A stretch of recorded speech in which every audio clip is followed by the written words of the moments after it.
सबको नमस्कार। सामान्य अध्ययन की महत्वपूर्ण कक्षा में आप सभी का स्वागत है। आज का हमारा चर्चा का विषय है अनुच्छेद। हम कुछ अनुच्छेद पे बात करेंगे, जैसे अनुच्छेद 1 से लेकर अनुच्छेद 51 तक बात करेंगे। उसके बाद अगली वीडियो में भी 51 के बाद के महत्वपूर्ण अनुच्छेद के बारे में चर्चा की जाएगी। तो स्टार्ट करते हैं। आज अनुच्छेद 1 में क्या कहता है? अनुच्छेद 1 कहता है कि भारत राज्यों का संघ है। भारत क्या है? भारत राज्यों का संघ है। इसके अंतर्गत 3 प्रकार के राज्य क्षेत्र आते हैं। जैसे अनुच्छेद 1 में 3 प्रकार के राज्य क्षेत्र आते हैं।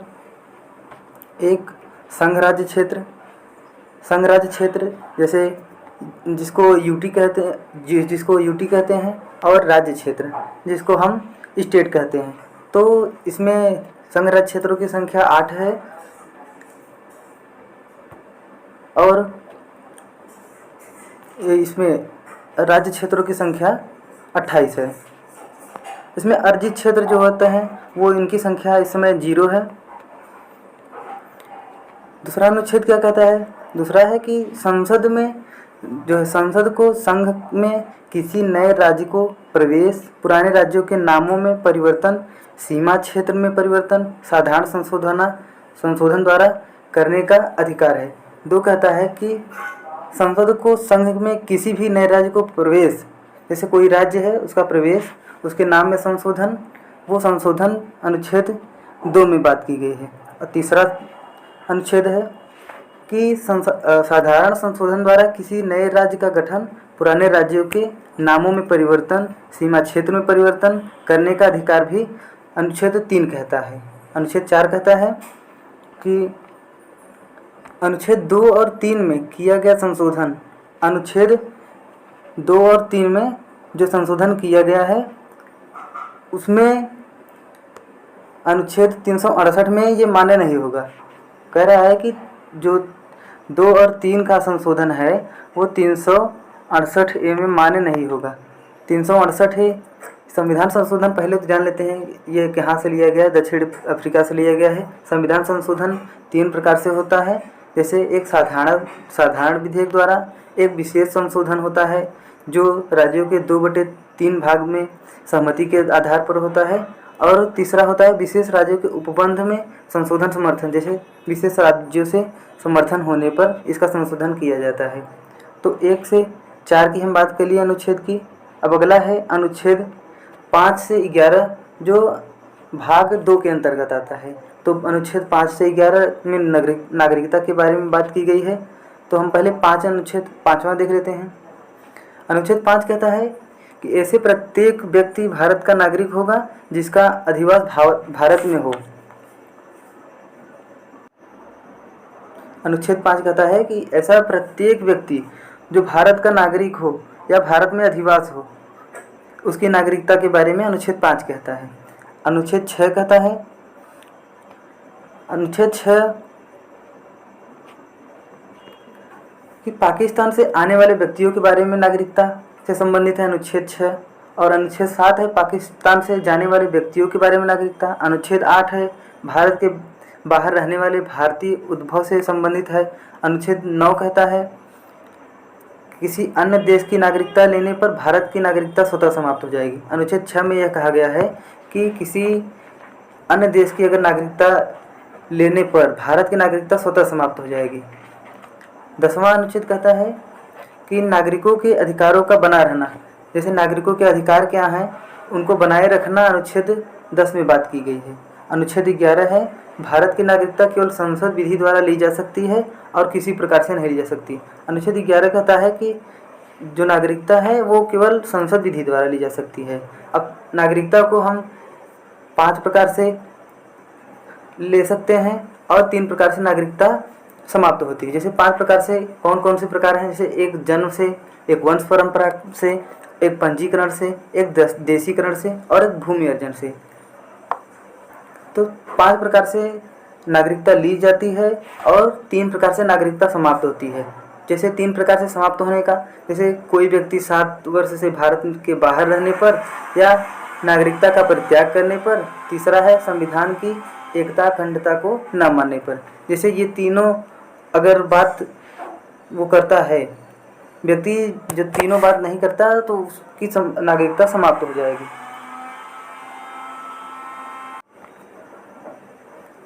भाग तीन के अंतर्गत मूल अधिकार के बारे में बात की गई है। मूल अधिकार जैसे 12 से 35 तक हमारे मूल अधिकार हैं।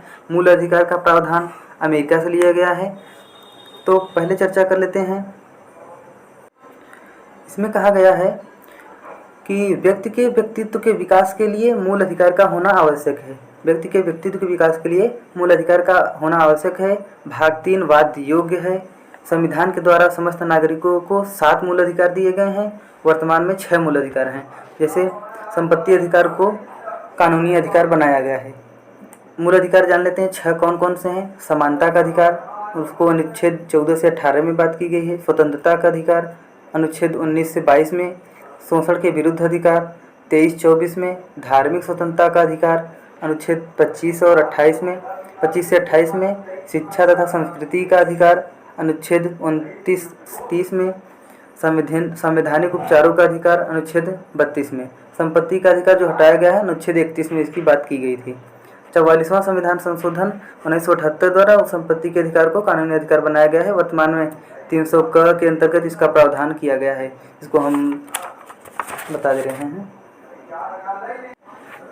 इसको याद करने की एक छोटी सी ट्रिक है। जैसे समता, स्वतंत्रता तथा शोषण धार्मिक संस्कृति का संवैधानिक उपचार है। इसके द्वारा हम बहुत अच्छी तरीके से याद कर सकते हैं कि कितनी हमारे मूल अधिकार हैं। तो 6 मूल अधिकार हैं, जैसे समता, स्वतंत्रता, शोषण, धार्मिक संस्कृति और संवैधानिक उपचारों का अधिकार है। तो अनुच्छेद पहले 12 बात कर लेते हैं। 12 क्या कहता है? राज्य की परिभाषा। इसके अंतर्गत राज्य की परिभाषा की गई। जैसे इसके अंतर्गत सभी संवैधानिक, गैर संवैधानिक तथा वित्तीय सहायता प्राप्त संस्था और भारत की संसद राज्य के विधानमंडल का उल्लेख है।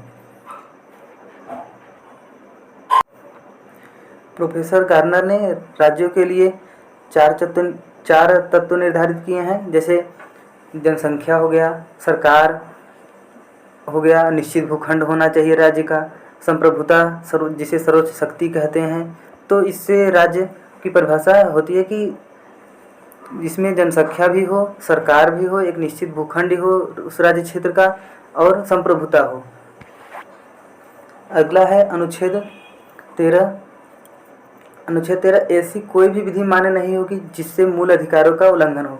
इसमें कहा गया है कि जैसे ऐसी कोई भी विधि नहीं है जिससे कि मूल अधिकारों का हनन हो। ऐसी कोई भी विधि नहीं बनाई जाएगी, मान्य नहीं होगी जिससे मूल अधिकारों का हमारे उल्लंघन हो। अगला है समानता का अधिकार। 14 से 18 बात कर लेते हैं। अब समानता का अधिकार जैसे अनुच्छेद 14 कहता है कि विधि के समक्ष समानता, विधि के समक्ष समानता या विधि के समक्ष संरक्षण के बारे में अनुच्छेद 14 बात करता है। अपवाद के स्वरूप जैसे अनुच्छेद 361, इसमें राष्ट्रपति राज्यपाल के संरक्षण का उल्लेख है, ये अपवाद स्वरूप है। अनुच्छेद 15 कहता है कि धर्म, लिंग, जाति, मूलवंश, जन्म स्थान के आधार पर भेदभाव नहीं किया जाएगा। कह रहा है कि धर्म, लिंग, जाति, मूलवंश, स्थान के आधार पर भेदभाव नहीं किया जाएगा। अनुच्छेद 16 कहता है कि लोक नियोजन के विषय में अवसर की समानता, जैसे सरकारी भर्ती में समान अवसर सबको मिलना चाहिए। जैसे आरक्षण की बात है, इसमें आरक्षण बहुत ही चर्चित विषय है कि आरक्षण EWS, जनरल या SC ST को अलग अलग आरक्षण दिया जा रहा है। तो उसमें कहा गया 16 में कि सबको समान अवसर दिया जाएगा। अनुच्छेद 17 कहता है, अगला है अनुच्छेद 17, अस्पृश्यता का अंत। अस्पृश्यता का अंत से हुआ कि छुआछूत का अंत, काला गोरा का भेदभाव, इसको समाप्त करने के लिए अनुच्छेद 17 बनाया गया। अनुच्छेद 18 उपाधियों का अंत। उपाधियों में जैसे शिक्षा, सेना को छोड़कर कोई भी उपाधि किसी भी व्यक्ति को नहीं दी जाएगी। जैसे शिक्षा हो गया, शिक्षा में उपाधि दी जाती है, सेना में उपाधि केवल दी जाएगी और बाकी किसी में भी उपाधि नहीं दी जाएगी। ये अपवाद स्वरूप है 2।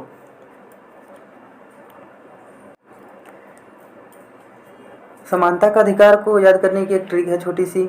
जैसे विधि, जाति सब एक समान, छूत अछूत उपाधियों का अंत। विधि से जैसे अनुच्छेद 14 में विधि, जाति से 15 एक समान संरक्षण, जैसे अनुच्छेद 16 छुआछूत अनुच्छेद 17, उपाधियों का अंत जैसे 18 उपाधियों का अंत किया गया। अब दूसरा है स्वतंत्रता का अधिकार। स्वतंत्रता का अधिकार अनुच्छेद 19 से 22 है। 19 में पहले 19 की बात करते हैं। 19 कहता है कि इसके अंतर्गत 6 प्रकार की स्वतंत्रता है, जैसे 19A, 19B, 19C, 19D, E, F, इस प्रकार से 6 हमारी उसमें स्वतंत्रता की बात की गई है। तो हम पहले अनुच्छेद ए के बारे में बात करते हैं। वाक एवं अभिव्यक्ति की स्वतंत्रता या विचार एवं अभिव्यक्ति की स्वतंत्रता अनुच्छेद 19(1) कहता है कि किसी भी व्यक्ति को वाक एवं अभिव्यक्ति मतलब किसी को अपने विचार रखने की या अभिव्यक्ति करने की स्वतंत्रता दी जाएगी, अनुच्छेद 19(a) कहता है। और अनुच्छेद 19(b) कहता है कि बिना हथियार पूर्वक जुलूस निकालने व सभा करने की स्वतंत्रता। जैसे कि आप सभा कर रहे हैं तो बिना हथियार के जुलूस निकाल सकते हैं या सभा कर सकते हैं, उसमें हथियार आपका वर्जित किया गया है। अनुच्छेद 19(c) कहता है कि संघ या संगठन बनाने की स्वतंत्रता के बारे में की गई है। जैसे आप अनुच्छेद 19(c) कहता है कि संघ आप संगठन बना सकते हैं, एक संघ बना सकते हैं, इसके बारे में अनुच्छेद 19(c) कहता है। अनुच्छेद 19(d) कहता है कि भारत राज्य क्षेत्र के भीतर आवागमन की स्वतंत्रता, जैसे भारत राज्य क्षेत्र में कहीं भी आने जाने की स्वतंत्रता, या जिसे कहते हैं कि मतलब भ्रमण करने की स्वतंत्रता जिसे कहते हैं, उस प्रकार स्वतंत्रता अनुच्छेद 19(d) के अंदर की गई है।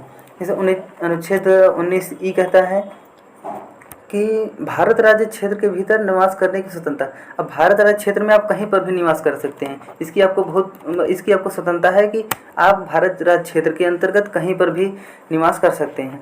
अनुच्छेद F क्या कहता है कि व्यापार करने की स्वतंत्रता। आप भारत राज्य क्षेत्र के अंतर्गत कहीं पर भी आप किसी भी प्रकार का व्यापार कर सकते हैं। तो ये हुआ अनुच्छेद 19 के बारे में। अनुच्छेद 19(1) में एक और है कि मीडिया की स्वतंत्रता सूचना का अधिकार है। जैसे इसमें कहा गया है कि अनुच्छेद 19 से मीडिया की स्वतंत्रता सूचना का अधिकार है, जिसे 2005 में लाया गया। इसे आपातकाल के दौरान अनुच्छेद, जैसे आपातकाल लगा हुआ है तो अनुच्छेद 19 स्वतः निलंबित हो जाता है, जबकि अनुच्छेद 20 और 21 कभी निलंबित नहीं होता। बाकी अन्य मूल अधिकारों को राष्ट्रपति निलंबित कर सकता है। अब राष्ट्रपति की स्वेच्छा है कि वो अन्य मूल अधिकारों को निलंबित करे या न करे, लेकिन अगर आपातकाल लगा हुआ है तो उसमें अनुच्छेद 19 स्वतः ही आपातकाल जैसे ही लगा उस अनुच्छेद आपकी 19 तुरंत निलंबित हो जाएगा। 20 और 21 कभी निलंबित नहीं होगा। जैसे अनुच्छेद 20 के बारे में बात कर लेते हैं। अनुच्छेद 20 क्या कहता है कि अपराधों के लिए दोष सिद्धि के संबंध में संरक्षण। अपराध कोई भी किया है, अपराध के लिए दोष सिद्धि के संबंध में कौन सा अपराध किया है, इसके बारे में दोष सिद्धि से संबंधित संरक्षण के बारे में बात की गई है अनुच्छेद 20 में। इसके अंतर्गत 3 प्रकार की स्वतंत्रता है। जैसे अब अनुच्छेद 20(a) क्या कहता है, 20(a) के बारे में 20(a) अपराध करने के लिए समय जो कानून है उसके तहत सजा दी जाएगी, न कि पहले और बाद बनाने वाले कानून के तहत। अब अनुच्छेद 20(a) कहता है कि आप अपराध करने के समय जो कानून लागू था उसी के तहत ही आपको सजा दी जाएगी, न कि अपराध करने के बाद जो कानून लागू हुआ है उसके अंतर्गत। जैसे अभी हाल ही में चर्चा में है जो सुप्रीम कोर्ट ने लगाया, अनुच्छेद 142 का अपना प्रयोग किया है कि सबको समान संरक्षण, मतलब सब ये पूर्ण न्याय की बात की गई है। सुप्रीम कोर्ट जो अनुच्छेद 142 के अंतर्गत वो क्या कहते हैं, अनुच्छेद 142 का प्रयोग सुप्रीम कोर्ट अभी हाल ही में किया है, जिससे उसके तहत वह पूर्ण न्याय की बात की कि उन सभी व्यक्ति को पूर्ण न्याय की स्वतंत्रता है, पूर्ण न्याय सभी को चाहिए। अगला है अनुच्छेद 20(b). अनुच्छेद 20(b) कहता है कि किसी भी अपराध के लिए सिर्फ एक बार सजा दी जाएगी। जैसे कि कोई भी व्यक्ति अपराध किया उसको केवल एक बार सजा दी जाएगी। अगर वो बीच में एक और अपराध करता है तो ये नहीं है कि उसको एक बार और सजा दी जाएगी, नहीं, उसको केवल एक ही बार सजा दी जाएगी। और अनुच्छेद 20(c) कहता है किसी भी व्यक्ति को स्वयं के विरुद्ध गवाही देने के लिए बाध्य नहीं किया जाएगा। जैसे कोई व्यक्ति है वो स्वयं के विरुद्ध उसको दबाव नहीं दिया जाएगा, वो कोर्ट में जाके अपने मानहानि का दावा कर सकता है कि मतलब ये अपने विरुद्ध वो गवाही दे ही नहीं सकता। कि उसको बाध्य नहीं किया जा सकता, उसका मन अपने खिलाफ गवाही दे या ना दे, उसको बाध्य नहीं किया जाए कि हाँ आप बिल्कुल गवाही देंगे ही। अनुच्छेद 21 क्या कहता है? अगला है प्राण और दैहिक स्वतंत्रता। इसमें कहा गया है प्राण और दैहिक स्वतंत्रता, जैसे सभी को जीवन जीने की स्वतंत्रता से और किसी व्यक्ति को वंचित नहीं किया जाएगा। जैसे जीवन जीने की स्वतंत्रता से किसी भी व्यक्ति को किसी भी व्यक्ति को वंचित नहीं किया जा सकता कि आप जीवित रह सकते हैं या नहीं, कोई इसमें मतलब पाबंदी नहीं है। आपको जीवन जीना है, आप अपने अनुसार चाहे जैसे आप जीवन जी सकते हैं। निजता का अधिकार इसी के अंतर्गत आता है। जैसे निजता का अधिकार, स्वयं का अधिकार आता है। जैसे अगला अनुच्छेद है अनुच्छेद 21A। अनुच्छेद 21A कहता है 6 से 14 वर्ष के बच्चों के लिए निःशुल्क एवं अनिवार्य शिक्षा का प्रावधान। इसमें कहा गया है कि 6 से 14 वर्ष के बच्चों के लिए निःशुल्क एवं अनिवार्य शिक्षा का प्रावधान किया गया है। इसका जैसे 86वां संविधान संशोधन 2002 के तहत ये जोड़ा गया था। इसमें निःशुल्क और अनिवार्य शिक्षा का अधिकार इसमें बताया गया है। अनुच्छेद 22 यह कहता है कि यदि किसी व्यक्ति को गिरफ्तार किया गया हो तो उस गिरफ्तारी के स्थान से लेकर मजिस्ट्रेट के न्यायालय तक आवश्यक समय को छोड़कर, जैसे आवश्यक समय उसको ले जाना, आवश्यक समय को छोड़कर 24 घंटे के अंदर निकट मजिस्ट्रेट के समक्ष उपस्थित करना है। 24 घंटे के अंदर कोई भी व्यक्ति जैसे अपराध करता है, उसको गिरफ्तार किया गया और मजिस्ट्रेट के सामने 24 घंटे के अंदर तक उसको उपस्थित करना अनिवार्य होता है। तीसरा है शोषण के विरुद्ध अधिकार। अब शोषण के विरुद्ध अधिकार क्या है, इसके बारे में जान लेते हैं। अनुच्छेद 23 क्या कहता है? किसी भी व्यक्ति से बलपूर्वक कार्य नहीं करवाया जाएगा। अनुच्छेद 23 कहता है कि किसी भी व्यक्ति से बलपूर्वक कार्य नहीं कराया जाएगा। अनुच्छेद 24 है कि 14 वर्ष तक के बच्चों को खान, कारखानों या अन्य जोखिम भरे कार्य में नहीं लगाया जाएगा। अगला है धार्मिक स्वतंत्रता का अधिकार 25 से 28। जैसे धर्म की स्वतंत्रता, आपको धर्म की भी स्वतंत्रता है। अनुच्छेद 25 में धर्म के प्रचार प्रसार की स्वतंत्रता है। अनुच्छेद 26 में धार्मिक कार्यों के प्रबंध की स्वतंत्रता है।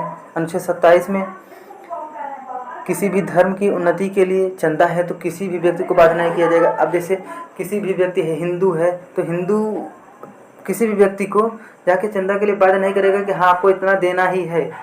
वो स्वेच्छा है उसकी कि वो देगा या नहीं देगा, इसके लिए उसको बाध्य नहीं किया जाएगा। अनुच्छेद 28 कहता है कि शिक्षण संस्थान में धार्मिक शिक्षा नहीं दी जाएगी।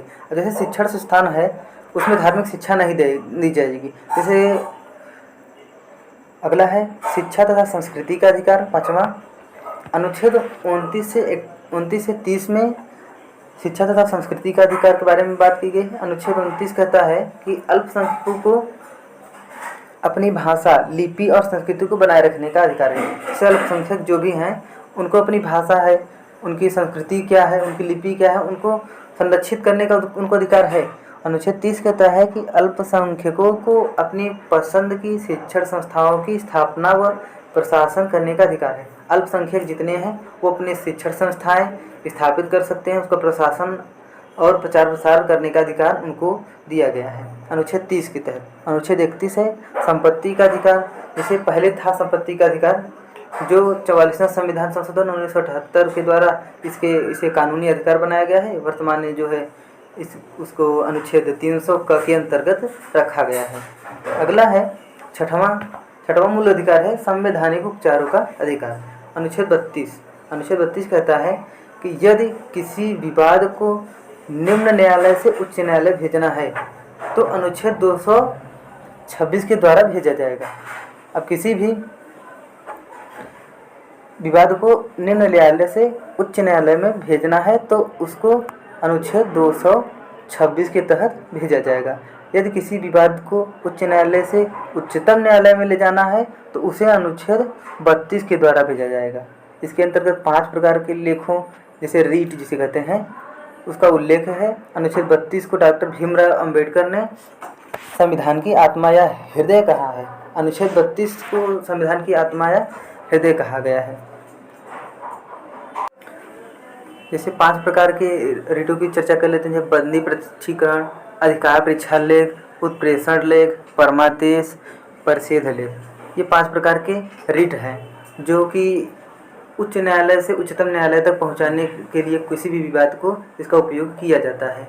अगला है भाग 4 की बात कर लेते हैं। जैसे भाग 4 में राज्य के नीति निदेशक तत्व का प्रावधान है। जैसे राज्य के नीति निदेशक तत्व का राज्य के नीति निदेशक तत्व आयरलैंड से लिया गया है। यह 36 से 51 अनुच्छेद तक का है। जैसे अनुच्छेद 36 क्या है ये पहले बात कर लेते हैं। अनुच्छेद 36 है राज्य की परिभाषा। जैसे राज्य की परिभाषा क्या है, अनुच्छेद 36 में बात की गई है। अनुच्छेद 37 में है कि राज्य के नीति निदेशक तत्व को न्यायालय द्वारा परिवर्तन नहीं किया जा सकता। राज्य के जो भी फंडामेंटल राइट हैं उसको न्यायालय परिवर्तित नहीं किया कर सकता। अनुच्छेद 38 है राज्य लोक कल्याण की अभिवृद्धि के लिए सामाजिक व्यवस्था बनाए रखेगा। अनुच्छेद 39 कहता है कि राज्य द्वारा अनुसरित नीति सिद्धांत, जैसे महिला और पुरुष को समान कार्य के लिए समान वेतन दिया जाएगा। इसमें अनुच्छेद 39 के बारे में भी बात की गई है। अनुच्छेद 39 है निःशुल्क विधिक सहायता। अनुच्छेद 39 ये कहता है कि निःशुल्क विधिक सहायता। अनुच्छेद 40 में ग्राम पंचायत का गठन के बारे में बात की गई है। अनुच्छेद 41 में कुछ दशाओं में काम जैसे शिक्षा तथा लोक सहायता पाने का अधिकार अनुच्छेद 41 में बात की गई है। अनुच्छेद 42 कहता है कि काम की न्याय संगत और मनोचित दशा तथा प्रसूति सहायता उपबंध है। अनुच्छेद 43 है कि कर्मकारों के लिए निर्वाह मंजूरी। जैसे अनुच्छेद 43 ये कहता है कि कर्मकारों का भाग लेना, कर्मकार किस भाग लेंगे इसके बारे में अनुच्छेद 43 में बात की गई है। अनुच्छेद 24 समस्त नागरिकों के अनुच्छेद 44 समस्त नागरिकों के लिए, जैसे समान सिविल संहिता की बात, यूनियन कोड की बात इसमें अनुच्छेद 44 में की गई है। अगला अनुच्छेद 45 है। अनुच्छेद 45 0 से 6 वर्ष तक के बच्चों के लिए शिक्षा का प्रावधान। जैसे 0 से 6 वर्ष के बच्चे हैं उनके लिए शिक्षा का प्रावधान अनुच्छेद 45 के तहत की गई है। अनुच्छेद 46 कहता है कि राज्य अनुसूचित जाति जनजाति तथा दुर्बल समुदाय के लिए व्यवस्था बनाएगा। अनुच्छेद 47 कहता है कि रहन सहन खान पान के स्तर को ऊंचा उठाना तथा ऊंचे उठाने का कर्तव्य है। अनुच्छेद 47 ये कहता है कि रहन सहन खान पान के स्तर को ऊंचा उठाना राज्य का कर्तव्य होगा। अनुच्छेद 48 कहता है कि कृषि एवं पशुपालन की व्यवस्था, इसमें गौ हत्या निषेध है, इसके बारे में भी अनुच्छेद 48 बात की गई है। अनुच्छेद 48 ये कहता है कि जैसे पर्यावरण संरक्षण अनुच्छेद 48 ए के अंतर्गत है। वन्य जीवों का संरक्षण ये भी अनुच्छेद 48 के अंतर्गत है। अनुच्छेद 49 कहता है कि राष्ट्रीय स्मारक की सुरक्षा करना राज्य का कर्तव्य है। जैसे राष्ट्र की इमारत है, कोई भी इमारत है और स्मारक है, उसकी सुरक्षा करना राज्य का कर्तव्य होगा। अनुच्छेद 50 कहता है कि कार्यपालिका और न्यायपालिका का पृथक्करण। कार्यपालिका और न्यायपालिका के पृथक्करण की बात अनुच्छेद 50 में की गई है। और अगला है अनुच्छेद 51 और राज्य का अंतिम अनुच्छेद है। अब इसके आगे अगली वीडियो में बात करेंगे। जैसे अनुच्छेद 51 पहले बात कर लेते हैं। अनुच्छेद 51 क्या है, अंतर्राष्ट्रीय शांति सुरक्षा बनाए रखना अनुच्छेद 51 में बात की गई है। अनुच्छेद मूल कर्तव्य भाग 4A जो रूस से लिया गया है, जिसमें 51 में क्या कहा गया है कि मूल संविधान में एक भी मूल कर्तव्य नहीं था। इसे 42वां संविधान संशोधन 1976 के द्वारा सरदार स्वर्ण सिंह समिति के सुझाव पर जोड़ा गया है। वर्तमान में मूल कर्तव्य की संख्या 11 है। अनुच्छेद 51 में फंडामेंटल ड्यूटी, जिसे मूल संविधान कहते हैं, मूल कर्तव्य कहते हैं, इसके बारे में अनुच्छेद 51 ए के बारे में की गई है बात। अब हम आगे अनुच्छेद 52 से लेकर के जितने भी हमारे महत्वपूर्ण अनुच्छेद आएंगे उसके बारे में हम अब अगली वीडियो में चर्चा करेंगे। तो आज के लिए बस इतना ही। अगर वीडियो अच्छी लगी हो तो वीडियो को लाइक कीजिए, वीडियो को शेयर कीजिए, कमेंट कीजिए और चैनल को सब्सक्राइब कीजिए। बहुत बहुत धन्यवाद।